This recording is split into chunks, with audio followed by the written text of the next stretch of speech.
हुआ क्या? मैंने तुमसे कहा था ना कि कल 10 बजे तक तुम्हारा काम हो जाएगा। और मेरी पेमेंट कहाँ है? पेमेंट मिल जाएगा तुम्हें। कितनी बार कहा मैंने तुमसे कि मुझे आधे पैसे एडवांस चाहिए और बाकी का काम खत्म होने के बाद। काम करो, पैसा तुम्हें मिल जाएगा। फोन रखो तुम।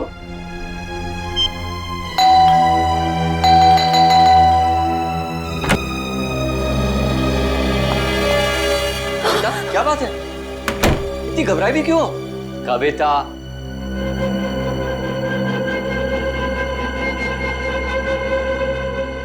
कविता, मैंने उसे वहां देखा था, नीचे नीचे खड़ा था वो।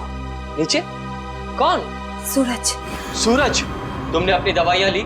अमन, मैं बीमार नहीं हूँ। मैंने उसे नीचे देखा था। उसकी आंखें उसी मासूमियत से मुझे देख रही थी जैसे पहले देखा करती।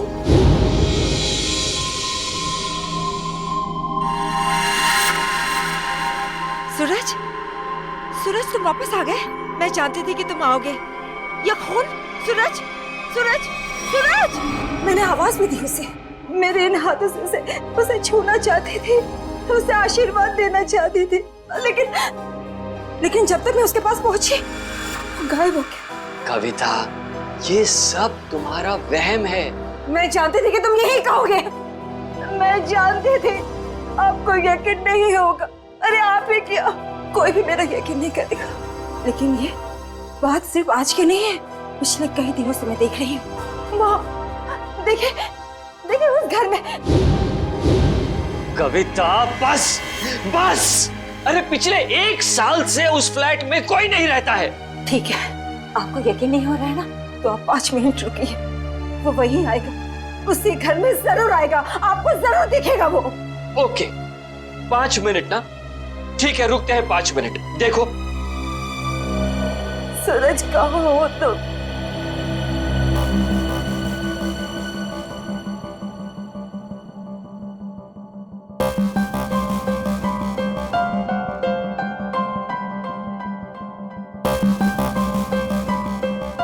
लो, हो गए तुम्हारे 5 मिनट। आया सूरज? आया नहीं ना? प्लीज 5 मिनट और रुकिए, वो जरूर आएगा। बस कविता, बस। अरे अगले आधे घंटे भी यहाँ खड़ी रहोगी ना, तब भी वहां सूरज नहीं आएगा। तुम्हारे पास ये सब फजूल की बातों के लिए फुर्सत है, मेरे पास नहीं। Enough of this nonsense. रुकिए तो, वो आएगा, वो जरूर आएगा।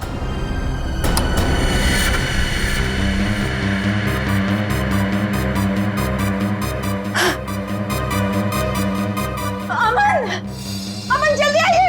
सूरज, वो देखिए सूरज।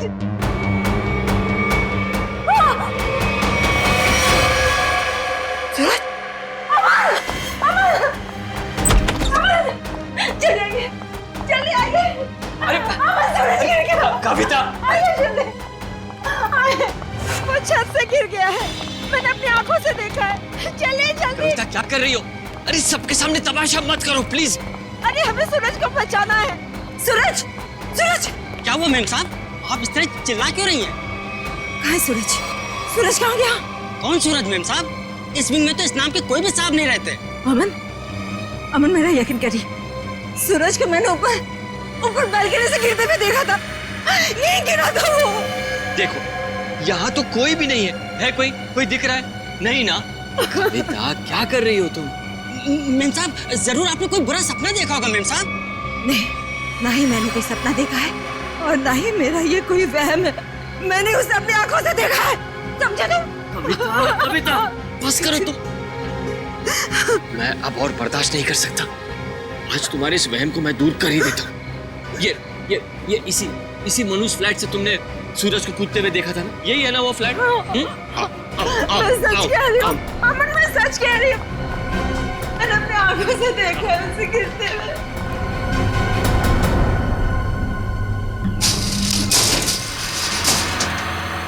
ये लो, अपनी आंखों से देख लो, यहाँ ताला लगा हुआ है। कविता, मैंने तुमसे कहा ना कि ये फ्लैट 1 साल से बंद पड़ा हुआ है। मेम साहब, साहब बिल्कुल ठीक कह रहे हैं, ये घर पिछले 1 साल से बंद ही पड़ा हुआ है। नहीं, ये तुम सबकी चाल है। मेरे साथ ऐसा घिनौना मजाक करके तुम लोग मुझे गलत साबित करना चाहते हो। कविता, मैं तुम्हारा पति हूँ, कितना प्यार करता हूँ मैं तुमसे, क्या मैं तुम्हारे साथ ऐसा करूंगा? हाँ, इसका पता तो अब सीआईडी लगाएगी। तुम भी ना कविता, हद करती हो बस।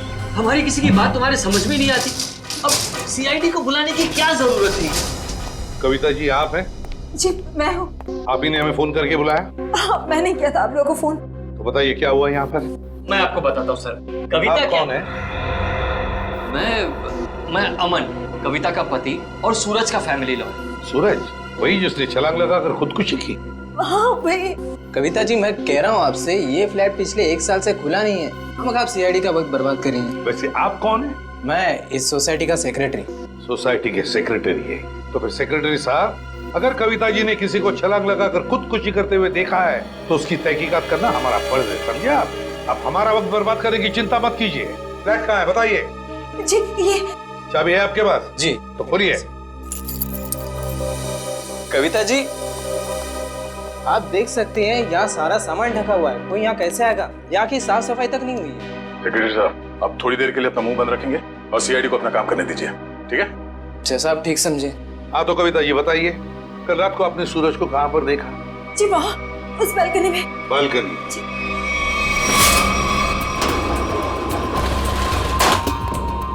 आइए बताइए, सूरज को कहाँ देखा था आपने? यहाँ खड़ा था। यहाँ पर? हाँ जी। और सर ये सब कल की बात नहीं, पिछले कई दिनों से मैं उसे यहीं देख रही हूँ। पर कविता जी ये हो कैसे सकता है? ये फ्लैट को बाहर से ताला लगा हुआ था और ये फ्लैट 6ठे माले पर है। भले ये फ्लैट 6ठे माले पर हो या 7वें माले पर, लेकिन यहाँ पर कोई तो आया था जरूर। कल रात को यहाँ पर कोई था, समझे? पर ये आप इतनी यकीन के साथ कैसे कह सकते हैं? ये मैं नहीं कह रहा हूँ, इस रेलिंग पर जो धूल जमी हुई है ना, ये हमें बता रही है। पर ये हो कैसे सकता है? कोई तो आया था यहाँ पे बालकनी में। ये बालकनी की रेलिंग पे ये मिट्टी देख रहे हो? यहाँ पे मिट्टी साफ है। ऐसा लगता है कोई यहाँ पे था जिसने इस रेलिंग के साथ छेड़छाड़ की। अब आप लोगों को मेरी बात पर यकीन हुआ ना सर? देखा अमन, मैं सच कह रही थी। एक मिनट। अगर किसी ने यहाँ से खुदकुशी की होती तो उसकी लाश कहाँ है? और इतने ऊपर से कूदने के बाद जमीन पर गिरते ही उसका सर फटा होगा, खून निकला होगा। जमीन पर ना उसकी लाश मिली, ना जमीन से खून के निशान। और तो और वॉचमैन तो कुछ देखता। अब हम देख लेंगे और पता भी लगा लेंगे। देख नीचे चलते हैं।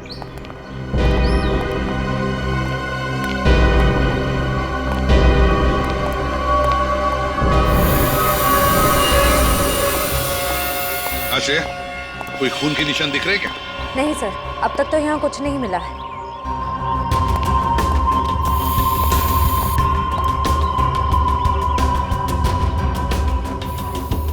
वॉचमैन, कल रात ड्यूटी पर थे ना तुम? साहब नहीं था। तो फिर तुमने देखा कैसे नहीं किसी को ऊपर से गिरते हुए? साहब रात में मैं ही यहाँ पे बैठा हुआ था। ये मेम साहब अचानक यहाँ आई और बोलने लगी कि सूरज ऊपर से कूद गया। अच्छा एक बात बताओ, कल कोई अनजान आदमी आया था कल रात को यहाँ इस विंग में? नहीं साहब, इस विंग में जो लोग रहते हैं वही लोग आए थे साहब। आप चाहें तो मैं आपको रजिस्टर भी दिखा सकता हूँ साहब। सर हाँ? सर खून के कोई ट्रेसेस नहीं मिले वहाँ पे। ऐसे कैसे हो सकता है? आप लोगों को कुछ सबूत मिला है ना बालकनी में किसी की मौजूदगी का? मैं सच कह रही हूँ सर, मेरा यकीन कीजिए।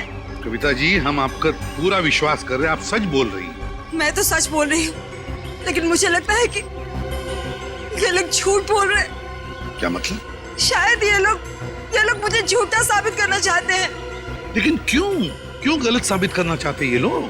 ऐसा ही है सर, मेरे आने से पहले इन लोगों ने लाश को ठिकाने लगा दिया होगा, खून भी साफ कर दिया होगा। मेरा यकीन कीजिए, मैं सच बोल रही हूँ। कविता, तुम सबके सामने पतंग खड़ा कर रही हो। एक मिनट सर, आप नहीं सर, मैं सच बोल रही हूँ। सर आप मेरी पत्नी की बातों को ज्यादा गंभीरता से मत लीजिए। दरअसल उसका दिमागी इलाज चल रहा है। दिमागी इलाज चल रहा है? क्यों, किस लिए? उसे हेलुसिनेशंस होते हैं सर। उसे ऐसे लगता है जैसे सब लोग उसके खिलाफ हैं। और जिस सूरज की वो बात कर रही है ना, उसकी तो 1 साल पहले मौत हो चुकी है। सूरज की मौत 1 साल पहले हुई थी? जी। अच्छा, और फिर भी इस बात का तो नजरअंदाज नहीं कर सकते ना कि आपकी पत्नी कविता ने किसी को ऊपर से छलांग लगाकर खुदकुशी करते हुए देखा है। बस एक बात बताइए, सूरज की मौत हुई कैसे थी? सर, सूरज ने फ्लैट से कूदकर आत्महत्या कर ली थी। वैसे आप कौन है? मैं सूरज का चचेरा भाई प्रतीक और ये मेरी पत्नी नताशा। एक बात बताइए, सूरज ने आत्महत्या क्यों की? सर, सूरज को अपने पिता से बहुत लगाव था और उनकी मौत के बाद उसके पास जिंदा रहने का कोई मकसद ही नहीं बचा था। कविता जी, एक बात बताइए, क्या आपने 1 साल पहले सूरज को कूदते हुए देखा था अपने घर से? तभी मैं इस शहर में नहीं थी सर।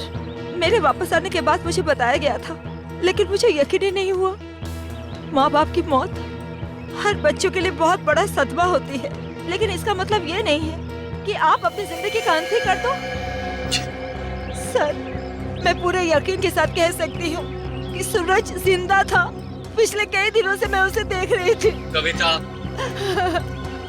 सर आप यकीन कीजिए सर। बस करो, तुम्हारी तबीयत ठीक नहीं है। हाँ?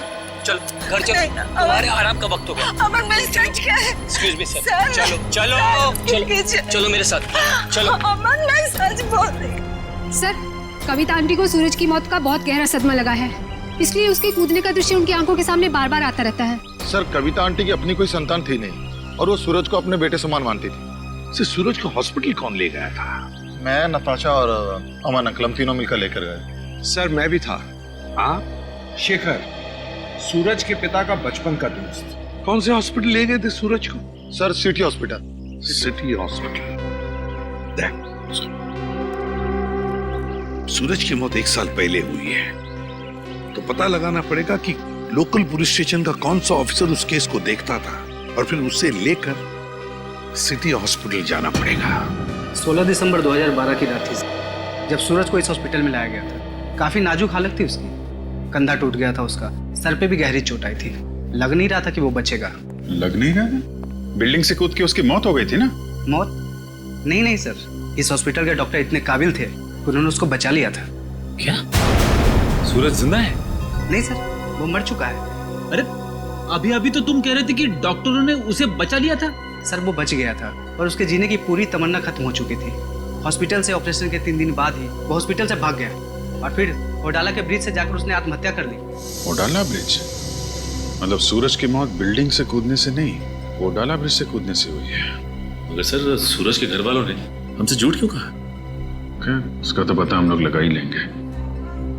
पहले जरा उस डॉक्टर से मिलते हैं जिसने सूरज की जान बचाई थी। सूरज का ऑपरेशन डॉक्टर रेणुका ने ही किया था। डॉक्टर रेणुका? जरा बुलाइए उन्हें। पर अब डॉक्टर रेणुका इस हॉस्पिटल में काम नहीं करती हैं। काम नहीं करती? क्या मतलब? सर, जिस दिन सूरज हॉस्पिटल से भाग गया था उस दिन डॉक्टर रेणुका भी हॉस्पिटल में आखिरी बार ही दिखी थी। सर, हो सकता है डॉक्टर रेणुका ने ही मदद की हो सूरज की हॉस्पिटल से भागने में, क्योंकि इतनी गहरी चोट लगने के बाद कोई आदमी अकेले तो भाग नहीं सकता। ठीक है। जब सूरज का ऑपरेशन हो रहा था तो आप भी थी ना ऑपरेशन थिएटर में? हाँ सर, सूरज का बच पाना तो लगभग असंभव था, मगर डॉक्टर रेणुका ने तो कमाल कर दिखाया। उन्होंने सूरज की जान बचा ली। हॉस्पिटल में सब लोगों ने उनकी तारीफ भी की थी। जब सूरज इतना घायल था तो वो हॉस्पिटल से भागा कैसे? आपके हॉस्पिटल की सिक्योरिटी ठीक नहीं लगता है? पता नहीं सर कैसे भाग गया। डॉक्टर रेणुका ने तो उन्हें नींद का इंजेक्शन भी दिया था। लगभग 3 घंटे तक तो उन्हें होश ही नहीं आना चाहिए था। ठीक है, आप जरा हमें रेणुका जी के सारे डिटेल्स दीजिए, सारे रिकॉर्ड्स। ओके सर, मैं अभी लेकर आती हूँ। रेडी? पता करो उस रात सिक्योरिटी में कौन था, लेके आओ। सचिन, आप इनके साथ होडाला ब्रिज जाओ, देखो कहाँ से छलांग मारी थी उस सूरज ने। आइए।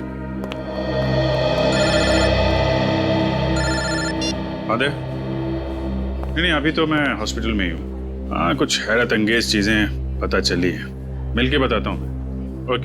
Okay bye. सर, उस रात ये वॉचमैन ड्यूटी पे था। एक घायल आदमी हॉस्पिटल से भाग गया है? ड्यूटी पे सोते हो क्या? साहब, मैंने उसे रोकने की पूरी कोशिश की थी, लेकिन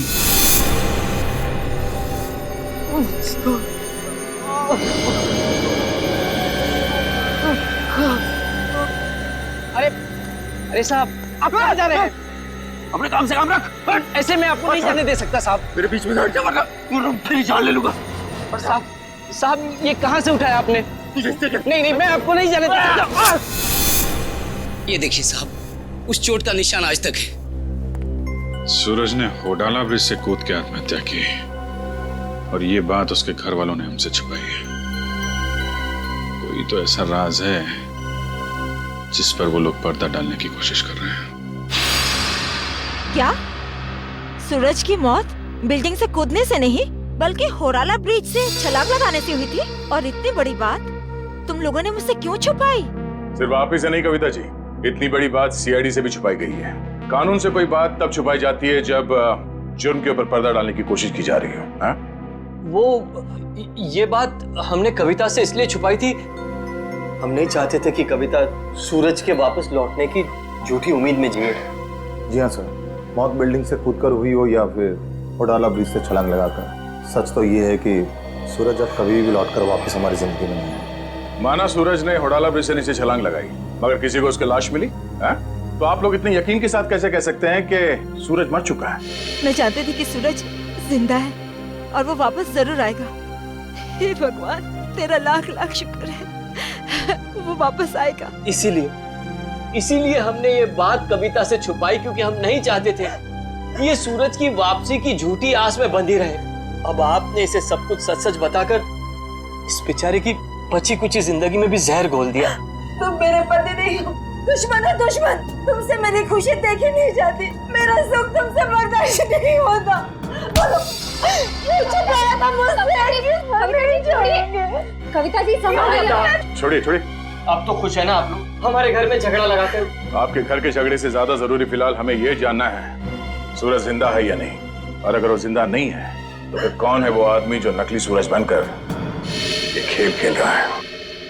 अच्छा, ये है डॉक्टर रेणुका, इसने बचाया सूरज को।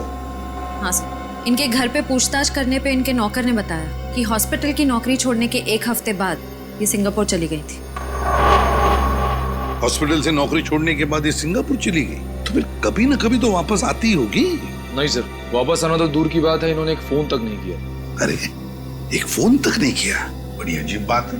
कोई अपना घर नौकर पर सौंप जाता है तो कभी न कभी फोन करके पूछताछ तो करता है घर की हालत के बारे में। हाँ सर, पर इन्होंने ऐसा बिल्कुल नहीं किया। और सर, नौकरों की पगार हर महीने सीधे उनके अकाउंट्स में डाल दी जाती है, वो भी कैश। नहीं, कुछ और ही चक्कर है, कुछ और ही चक्कर है ये। सर ये धीरज, इन्होंने सूरज को होडाला ब्रिज से कूदते हुए देखा था 1 साल। क्या तुम्हें पूरा यकीन है कि वो सूरज ही था?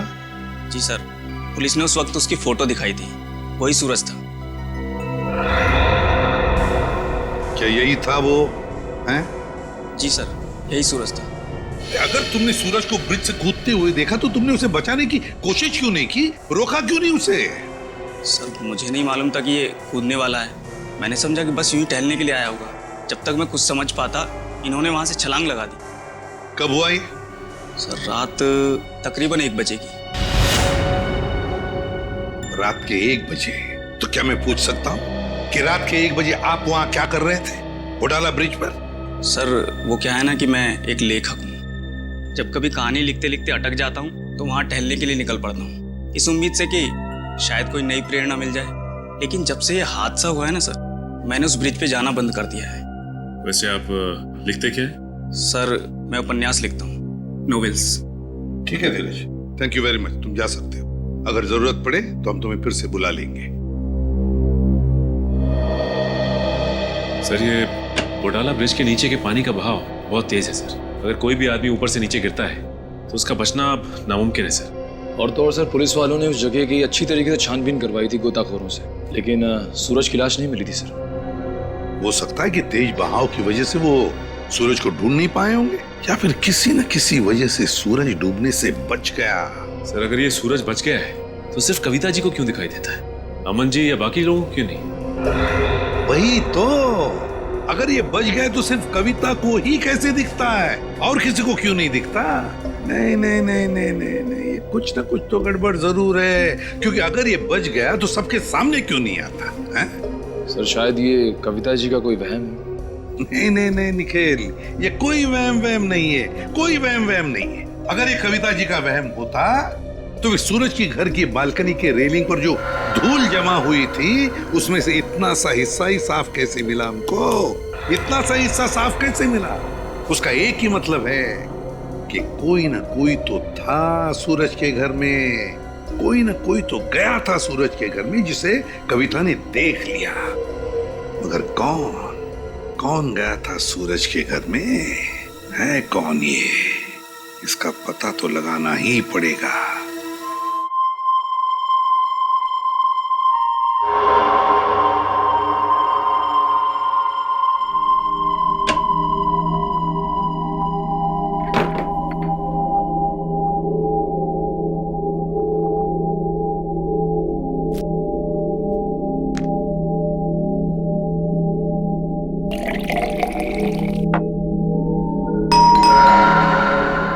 इस वक्त कौन हो सकता है?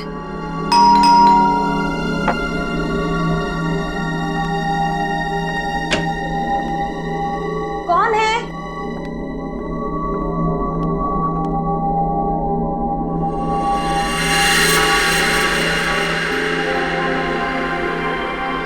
सूरज, सूरज, आज सबके मुंह पे ताला लग जाए। हाँ, सूरज, अब कहाँ चले गए? सूरज कहाँ? सूरज बंद करो ये मजाक, कहाँ हो तुम? सूरज आ जाओ अभी। सूरज, मेरी आंखें तरस गई है तुम्हें देखने के लिए। सूरज, सूरज कहाँ हो सूरज तुम? सूरज, सूरज। कविता आंटी, सूरज तुम ऊपर जा रहे हो ना? आप ठीक हो ना? मुझे तुम्हारे कदमों की आवाज आ रही है। सूरज रुक जाओ। आप ऊपर क्यों जा रही हो? सूरज रुक जाओ, रुक जाओ सूरज। कविता आंटी, इस वक्त आप छत पर क्यों जा रही है? सूरज, सुना ही नहीं होगा। सूरज, सूरज, मैं जानती हूँ कि तुम छत पर आके छिपे हो। देखो, अब अच्छे बच्चे की तरह वापस आ जाओ। अब मेरे सब्र का और इम्तिहान मत लो सूरज। कहाँ हो तुम?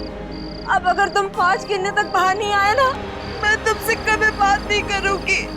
1, 2, 3, 4।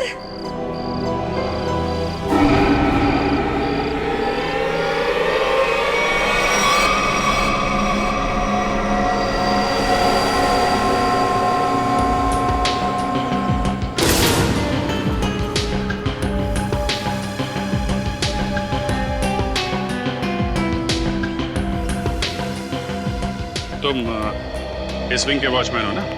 जी साहब। कैसे हुआ ये सब? साहब, कल रात तकरीबन 2 बजे मुझे किसी की चीख सुनाई दी। देखा, लहूलुहान जमीन पर पड़ी हुई थी। सर, मैं सोच भी नहीं सकता था कि सूरज के गम में कविता आत्महत्या। पता नहीं आजकल के लोग इतना कमजोर क्यों हो गए। दुख बर्दाश्त करने की किसी में भी शक्ति नहीं रही। सर, ये देखिए।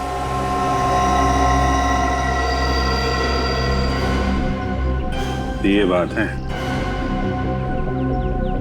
शेखर जी, कविता ने आत्महत्या नहीं की है। क्या बोल रहे हैं आप? इनके हाथों में बहुत सारी खरोंचे हैं, चूड़ियां टूटी हुई हैं। ऐसा लगता है कि उसकी किसी से हाथापाई हुई है। शायद खूनी ने छत पे से धक्का दिया इनको। वैसे ये बताइए कि आप में से किसी ने भी कविता जी को छत पे जाते देखा क्या? हाँ सर, मैंने देखा था। वो ऊपर जा रही थी सीढ़ियों से।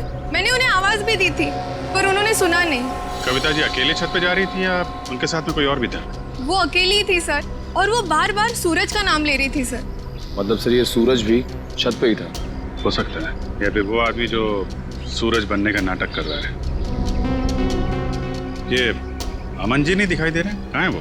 पता नहीं जी, सुबह से उसका नंबर ट्राई कर रहा हूँ लेकिन फोन ऑफ है। सर, वो घर पे भी नहीं है। शायद ऑफिस में हो। ऑफिस के नंबर पे डायल करके देखो, कहाँ है वो? कल रात कोई अनजान आदमी आया था यहाँ पे? नहीं साहब, मैंने किसी को नहीं देखा। सो रहे थे क्या? नहीं साहब, मैं सच कह रहा हूँ। मैं कल रात जाग रहा था और मैंने किसी को नहीं देखा इस विंग में जाते हुए। अगर जाग रहे थे तो किसी और को कविता के साथ छत पे जाते हुए क्यों नहीं देखा तुमने? मुझे तो ये भी नहीं पता साहब कि कविता मैम छत पे कैसे चली गई। छत का दरवाजा हमेशा बंद रहता है। चाबी किसके पास रहती है? चाबी मेरे पास रहती है साहब। लाओ चाबी लाओ। सर, ये देखिए, चाबी में चिकनाहट है। चिकना तो है। साबुन लगता है किसी ने साबुन पे चाबी का निशान लिया है और डुप्लीकेट चाबी बनाई है।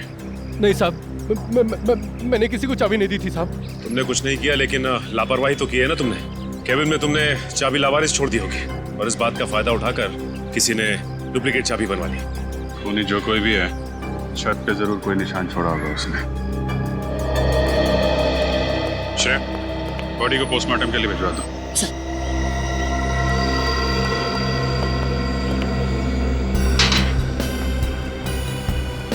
यहां से गिरी है।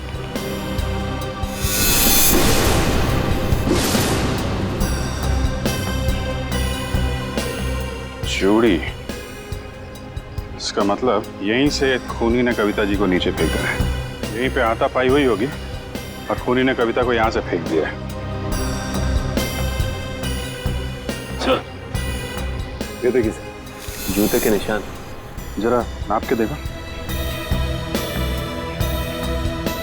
इसका मतलब खूनी 10 या 11 नंबर के जूते पहनता होगा। लेकिन सर ये भी तो हो सकता है कि ये जूता खूनी का ना हो और किसी ऐसे आदमी का हो जो इस बिल्डिंग में रह रहा हो। सचिन वॉचमैन बता रहा था ना, दरवाजे पे ताला लगा रहता है और उस चाबी पे भी साबुन लगा हुआ है। इसका मतलब खूनी ने डुप्लीकेट चाबी बनाई है। ये निशान खूनी का ही होगा।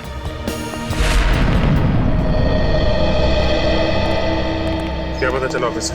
सर उनके ऑफिस ने बताया कि अमन जी कल दिल्ली जाने वाले थे कॉन्फ्रेंस के लिए, लेकिन वो दिल्ली पहुंचे ही नहीं। दिल्ली पहुंचे ही नहीं? हाँ सर, उनकी फ्लाइट की टिकट ही बुक थी, लेकिन वो मुंबई एयरपोर्ट तक ही नहीं पहुंचे। सर कहीं ऐसा तो नहीं कि अमन जी ने ही कविता जी को? कैसी बात कर रही हैं आप? अमन कविता से बहुत प्यार करता था और वो कविता के लिए अपनी जान तक दे सकता था। ऐसी बात है तो फिर अमन गायब क्यों हो गया? बीवी की मौत हो गई और पति लापता। सर मुझे शुरू से ही अमन के हाव भाव कुछ ठीक नहीं लग रहे थे। क्या मतलब? सर अमन जी शुरू से ही हमारे परिवार के वकील रह चुके हैं। सूरज के माता पिता की मौत के बाद उन्होंने कभी किसी को बताया ही नहीं कि जायदाद का बंटवारा कैसे होगा। सर मुझे लगता है अमन के दिल में खोट है, वो खुद ही सारी जायदाद हड़पना चाहता है। और हो सकता है कविता आंटी को सूरज बन के डराने के खेल में उन्हीं का हाथ हो। खैर अमन इसमें शामिल है कि नहीं ये तो हम लोग पता लगा ही लेंगे, लेकिन ये बात तय है कि ये सारा खेल जायदाद की वजह से ही रचा जा रहा है।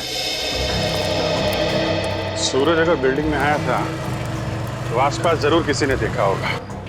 हाँ सर, सामने पान की दुकान है सर। अरे भाई सुनो। आइए साहब, 4 पान लगा देता हूँ। मैडम के लिए मीठा पान, चेरी वाला। अरे नहीं, पान बाद में खाएंगे, थोड़ी बात कर लेते हैं पहले। हाँ जी कहिए। अच्छा ये बताइए कि आपकी दुकान कितने बजे तक खुली रहती है? सुबह 9 से रात के 11 बजे तक। क्या आपने इस आदमी को कल इस इलाके में देखा था? अरे आप लोग तो ऐसे बातें कर रहे हैं जैसे आप लोग सीआईडी वाले हैं। ठीक पहचाना आपने?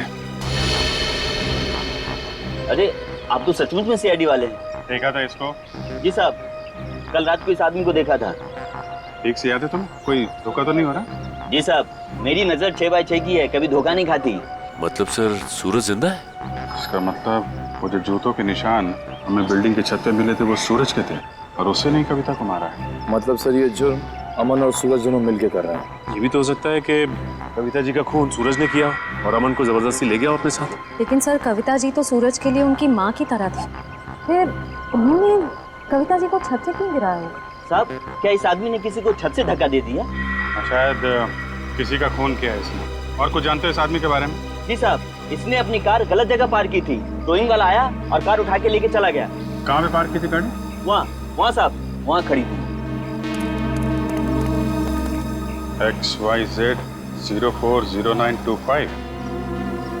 पता लगा किसके नाम पे रजिस्टर्ड है ये कार? अच्छा वो सर इस सूरज का ठिकाना मिल गया, वरना ये आदमी तो अपनी टो हुई गाड़ी लेने भी नहीं आया। और आता भी कैसे? चोरी की गाड़ी जो थी एक एक कदम फूक फूक के रख रहा है ये सूरज। हाँ सर, और छुपने के लिए भी उसने एक ऐसा ठिकाना चुना जो एक NRI का। हाँ, एक NRI का, एक ऐसा आदमी जो महीनों तक अपनी घर की हालत देखने के लिए आता तक नहीं। यहाँ पे ताला लगा हुआ है। बोल दो।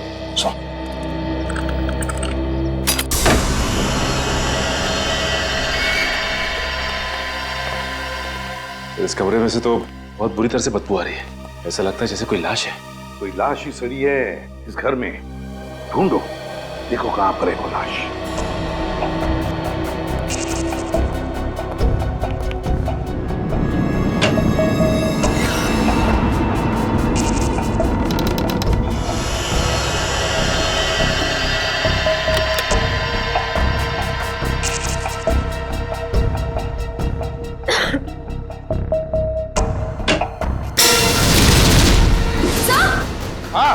सर जल्दी आइए।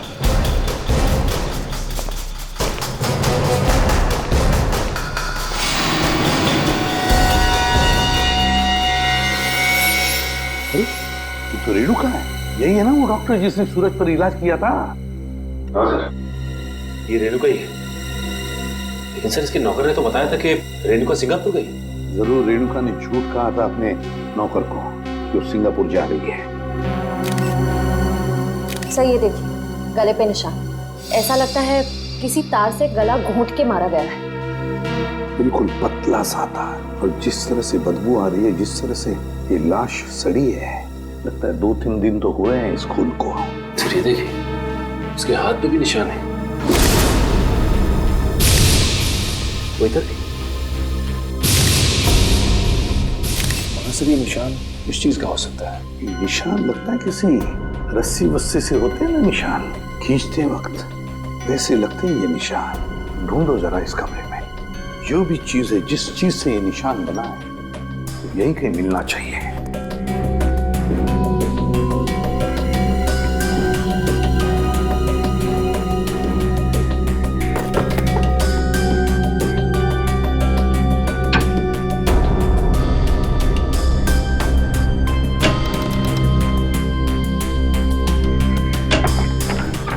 माय गॉड सचिन, ये देखो क्या है यहाँ पर कबर्ड में।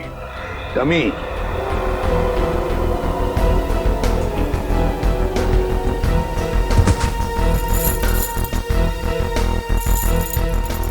कैरबिनेर और रस्सी भी। सचिन, लगता है रेणुका के हाथ पर जो निशान है ना, शायद इस रस्सी की वजह से ही है, खींचते हुए। ये देखो ऐसे। हाँ सर, लेकिन सर ये सारी की सारी चीजें इस घर में क्या कर रही हैं? क्योंकि ये सब चीजें तो शूटिंग में इस्तेमाल की जाती है, हार्नेस बांधने के लिए। याद है सचिन, सूरज के घर की बालकनी के रेलिंग पर बहुत सारी धूल जमी हुई थी, लेकिन एक जगह पर इतना सा हिस्सा साफ था। जरूर इस रस्सी की वजह से ही होगी वो जगह साफ।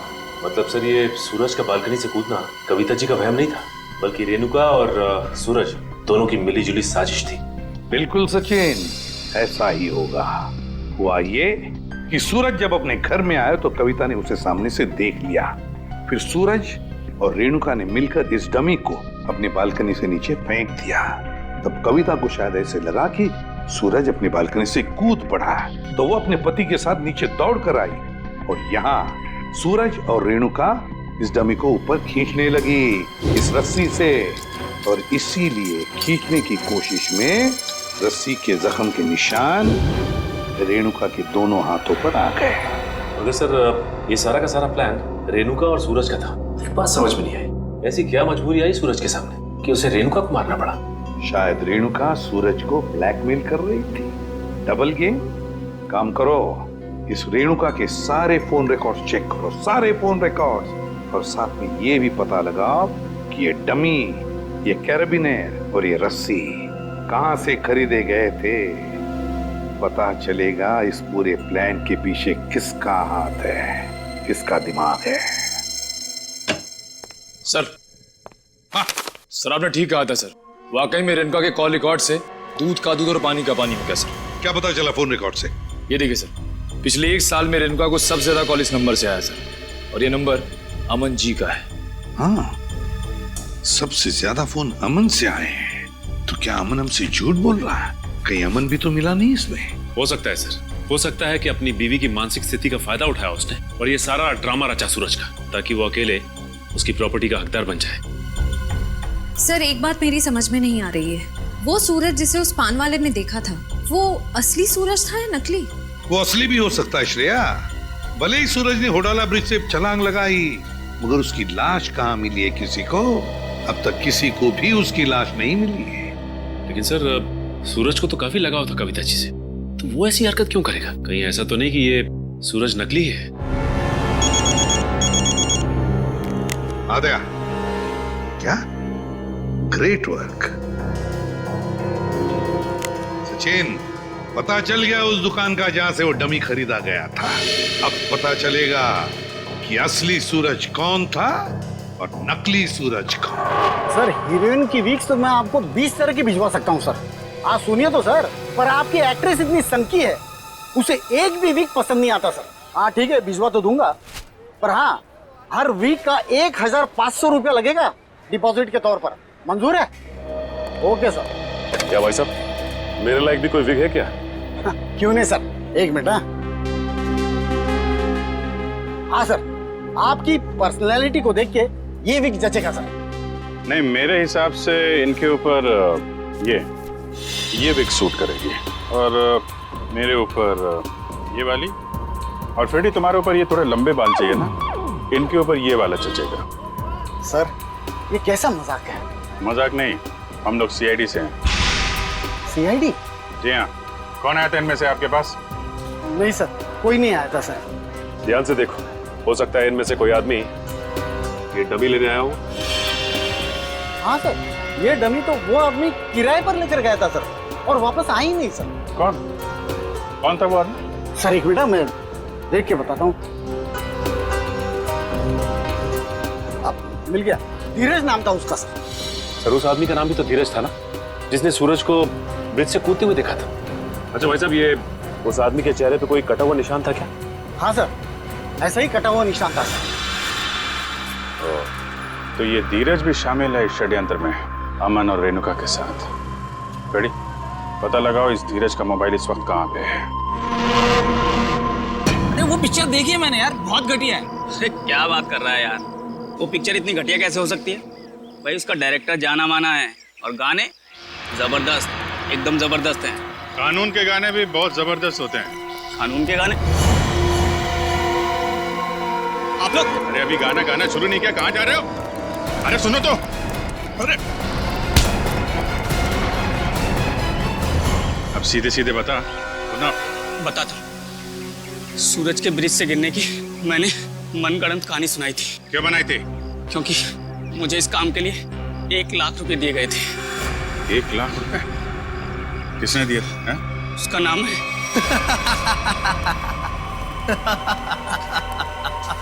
क्यों किया तुमने कविता के साथ ये सब? और मुझे यहाँ इस तरह बांध कर तुम्हें क्या मिलेगा? सुकून, ढेर सारा सुकून। ठीक उसी तरह जिस तरह मौत की दुनिया से निकलकर जिंदा लोगों की दुनिया में आकर मिलता है, वो सुकून। बकवास बंद करो। ना तुम कभी मरे थे और ना ही तुम सूरज हो। बहरूपिये हो तुम, बहरूपिये। अरे बाप रे, तुम्हें तो सब पता है। क्या है ना कि इतनी बातें जानना तुम्हारी सेहत के लिए ठीक नहीं है, तो मैं सोच रहा हूं कि तुम्हारी सारी तकलीफें मैं दूर कर ही देता हूं। ये क्या कर रहे हो तुम?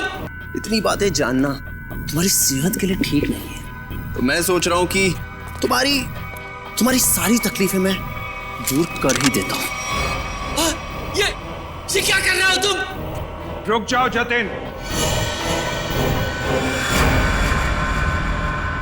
इसकी टिकट काटने से पहले इसे देख लेने दो कि ये सारा खेल किसका रचा हुआ है। तुम? हाँ मैं कभी सोच भी नहीं सकता था कि इस सब के पीछे तुम हो। तुम्हारे सोचने की शक्ति वैसे भी कभी कुछ खास रही नहीं, और अब अपने जीवन के आखिरी पलों में अपने दिमाग पर जोर डालना बंद करो। हम ही सब कुछ आपको बता देते हैं। क्यों जतिन?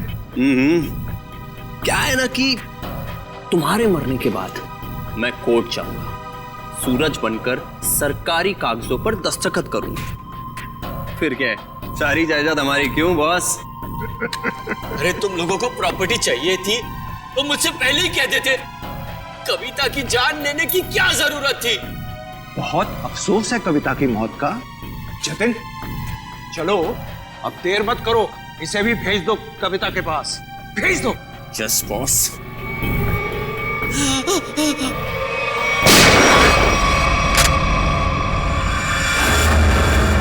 सब कुछ सुन लिया हम लोगों ने। अगर बाकी मुजरिम भी आप लोगों की तरह अपना जुर्म अपने आप कबूल कर लें तो सीआईडी का काम काफी आसान हो जाएगा। क्यों शेखर जी, आपका क्या कहना है? अरे रे रे रे रे, इतने भयानक मुजरिम को इतने आसानी से नहीं भागने देंगे हम लोग। क्यों किया ये सब? सूरज को उसके पिता से बहुत लगाव था और उसकी मौत के बाद उसके जीवन में कोई रुचि नहीं रह गई थी। उसके दिमाग में आत्महत्या करने के ख्याल पनपने लगे। इसलिए तुमने सोचा कि सूरज को तो प्रॉपर्टी में कोई इंटरेस्ट है नहीं, तो क्यों ना बहती गंगा में हाथ धुल लिया जाए, उसकी प्रॉपर्टी हथिया ली जाए। हाँ, इसलिए जब पहली बार सूरज ने बिल्डिंग से कूदकर आत्महत्या करने की कोशिश की तो तुरंत मैं उसे हॉस्पिटल लेकर गया ताकि किसी तरह से भी उसकी जान बच जाए और वो अपनी सारी दौलत मेरे नाम कर दे। और जैसे ही रेणुका को पता चला कि करोड़ों रुपए तुम्हारे हाथ लग गए तो उसने अपना हिस्सा मांगना शुरू कर दिया तुमसे। हाँ, लेकिन गड़बड़ तब हुई जब वो दोबारा हॉस्पिटल से भाग गया। मैंने और रेणुका ने बहुत ढूंढा उसे और तब हमने देखा कि सूरज, सूरज नहीं, सूरज मेरा पीछा मत करो, मेरे पीछे मत आओ, मेरा मर जाना है, ठीक है? नहीं, मुझे दोबारा बचाने की कोशिश मत करो। नहीं सूरज, ऐसा बर्ताव मत करो। किसी एक आदमी चले जाने से जिंदगी खत्म नहीं हो जाती। वो मेरे पापा थे। पापा, तुम लोग क्या समझोगे मेरे पापा के बारे में? नहीं सूरज, नहीं नहीं नहीं, मुझे छोड़ दो। मुझे अगर तुम दोनों में से किसी ने भी कूदने से रोका तो मैं अपनी जान ले लूंगा, मैं अपनी जान ले लूंगा, मैं अपना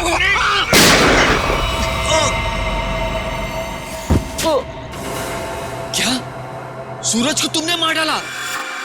जानबूझकर नहीं मारा, गलती से गोली चल गई थी और फिर उसकी लाश को हमने नीमवाड़ी के जंगल में दफना दी। और फिर धीरज को तुमने अपना झूठा गवाह बना लिया ताकि कानून को गुमराह कर सको। हाँ, और जब हमें जतिन मिला जो सूरज का हम शक्ल था तो मुझे ऐसा लगा कि शायद कुदरत यही चाहती है कि मैं करोड़ों का मालिक बनूं, वरना ऐसा संयोग क्यों होता? कुछ संयोग इसलिए होते हैं कि ताकि अपराधियों को उनके किए हुए की सजा मिल सके। तुम दोनों फांसी की तैयारी करो, फांसी होगी तुमको, फांसी।